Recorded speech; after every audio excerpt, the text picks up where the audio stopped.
Tuan Gober yang pelit sudah lama tidak mencintai apapun atau siapapun kecuali uangnya sendiri. Dia tidak mengerti kegembiraan yang diberikan Natal dan Tahun Baru bagi orang lain. Karena itu, pada malam liburan, lelaki tua itu menolak membiarkan asistennya pulang kerja lebih awal yang ingin membelikan hadiah untuk putranya. Tuan Gober bahkan menolak undangan keponakannya untuk merayakan Natal bersama keluarganya dan juga menolak untuk menyumbangkan uang untuk membantu anak-anak yang membutuhkan. Larut malam orang tua itu menutup kantornya dan pulang. Dan kemudian, di kamar tidurnya hal-hal aneh mulai terjadi. Angin bertiup dari suatu tempat, guntur bergemuruh, dan tiba-tiba hantu temannya, yang telah meninggal pada Natal lalu, muncul di hadapannya. Tuan Gober sangat takut dan tidak mengerti apa yang sedang terjadi. Roh berkata bahwa setelah kematian dia dihukum karena tidak berbuat baik dan tidak membantu orang selama hidupnya. Dia tidak ingin lelaki tua itu mengalami nasib yang sama. Jadi dia memperingatkan Gober bahwa 3 hantu lain akan segera mengunjunginya. Setelah kata-kata ini, roh itu menghilang. Orang tua itu berpura-pura tidak terjadi apa-apa. Namun tak lama kemudian, hantu seorang anak muncul di hadapannya. Tuan Gober tercengang karena itu adalah semangat tahun-tahun terakhirnya. Hantu dengan bantuan sihir memindahkan mereka ke masa lalu. Orang tua itu melihat dirinya sebagai anak kecil di kota tempat dia dilahirkan dan dibesarkan.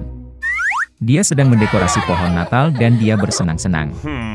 Kemudian Tuan Gober melihat dirinya di masa mudanya, pada hari ketika, dengan penuh kegembiraan dan harapan, dia melamar kekasihnya. Setelah itu, laki tua itu melihat dirinya menjadi dewasa. Istrinya menangis, dan dia tidak mengerti mengapa dia memutuskan untuk berpisah dengannya.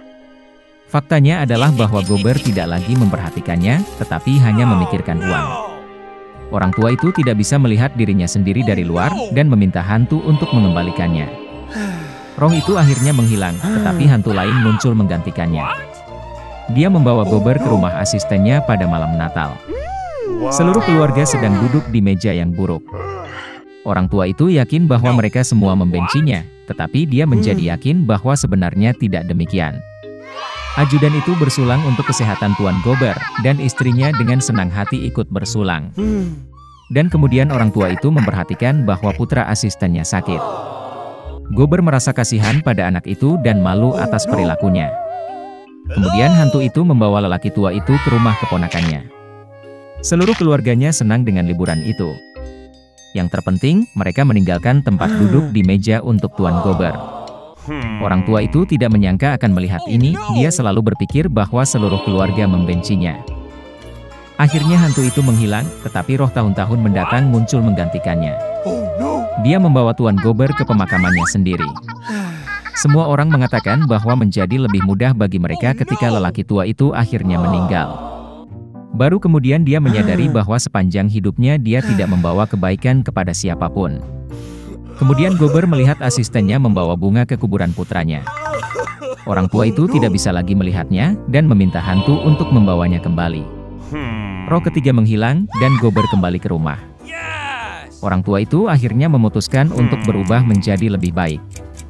Untungnya, dia menemukan bahwa waktu telah mundur beberapa jam. Tuan Gober memutuskan untuk tidak membuang-buang waktu. Dia masih punya waktu untuk mengubah segalanya.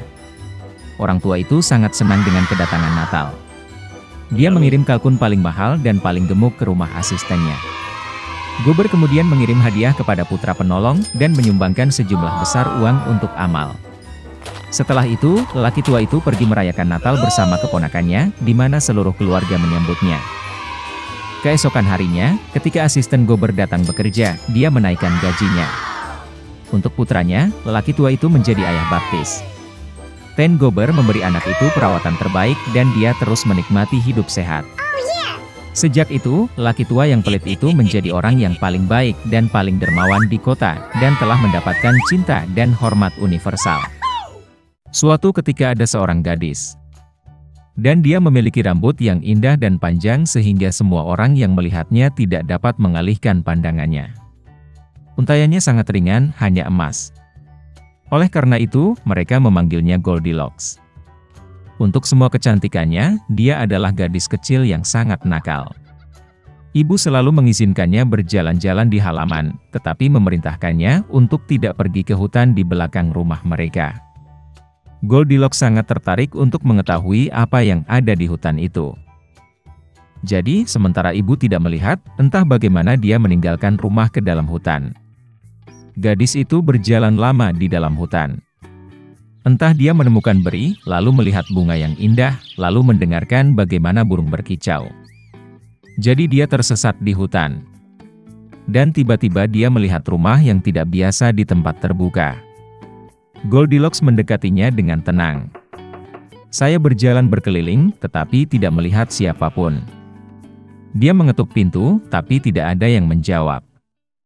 Kemudian dia mengetuk lebih keras, dan pintunya terbuka sendiri. Goldilocks masuk dengan hati-hati. 3 beruang tinggal di rumah itu. Seekor beruang adalah ayah besar dan berbulu lebat. Yang lainnya adalah induk beruang. Itu lebih kecil. Yang ketiga adalah seekor beruang kecil. Beruang tidak ada di rumah karena mereka berjalan-jalan di hutan. Gadis itu memasuki kamar dan melihat 3 mangkuk bubur di atas meja. Mangkuk pertama yang terbesar adalah ayah beruang. Mangkuk kedua yang lebih kecil adalah induk beruang, dan yang ketiga yang terkecil adalah anak beruang. Di dekat setiap mangkuk ada 1 sendok besar, sedang, dan kecil. Goldilocks sangat lapar sehingga dia pertama kali ingin makan dari mangkuk besar. Dia mengambil sendok terbesar, mengambil bubur, mencicipinya, tetapi buburnya terlalu panas. Kemudian dia mengambil sendok berukuran sedang, mengambil bubur, mencicipinya, tetapi buburnya terlalu dingin. Akhirnya dia mengambil sendok kecil dan mencicipi bubur dari mangkuk kecil. Bubur ini tidak panas atau dingin pas. Dan Goldilocks memakan semua bubur dari mangkuk kecil. Setelah makan, gadis itu ingin duduk, dan melihat 3 kursi di dekat kompor, 1 besar, yang lain lebih kecil, dan yang ketiga, sangat kecil, dengan bantal merah kecil. Pertama, dia mencoba naik ke kursi terbesar, tetapi tidak bisa. Kemudian gadis itu mencoba duduk di kursi tengah, tetapi sangat keras dan tidak nyaman. Akhirnya dia duduk di kursi terkecil, dan kursi itu tepat untuknya. Goldilocks sangat menyukai kursi itu sehingga dia mulai mengayunkannya. Kursi itu retak, patah, dan dia jatuh ke lantai. Gadis itu bangkit dan pergi ke ruangan lain. Ada 3 tempat tidur besar, sedang, dan kecil. Pertama, Goldilocks naik ke ranjang pertama, tetapi ranjang itu terlalu tinggi dan keras. Saya berbaring di bagian tengah, terlalu luas dan lembut. Gadis itu berbaring di ranjang ketiga yang terkecil. Dia tepat untuknya. Goldilocks merasa sangat nyaman dan nyaman sehingga dia segera tertidur. Gadis itu tertidur lelap ketika keluarga beruang kembali ke rumah. Beruang menjadi sangat lapar dan segera pergi ke meja. Melihat mangkuknya, Papa Bear sangat marah. Seseorang sedang memakan buburku. Dia menggeram. Ibu beruang juga melihat ke dalam mangkuknya dan menggeram pelan. Seseorang juga makan dari mangkukku. Dan anak beruang, melihat mangkuk kosongnya, berteriak keras, seseorang tidak hanya makan dari mangkukku, dia memakan semua buburku. Beruang itu mencium ada sesuatu yang tidak beres, meninggalkan meja, dan mulai melihat sekeliling.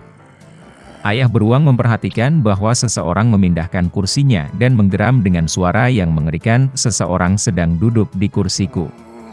Ibu beruang melihat kursinya dan mengeluh, seseorang sedang duduk di kursiku dan memindahkannya dari tempatnya.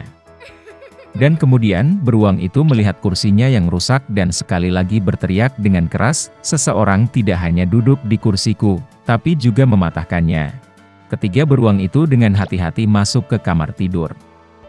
Seseorang sedang berbaring di tempat tidurku dan meremasnya.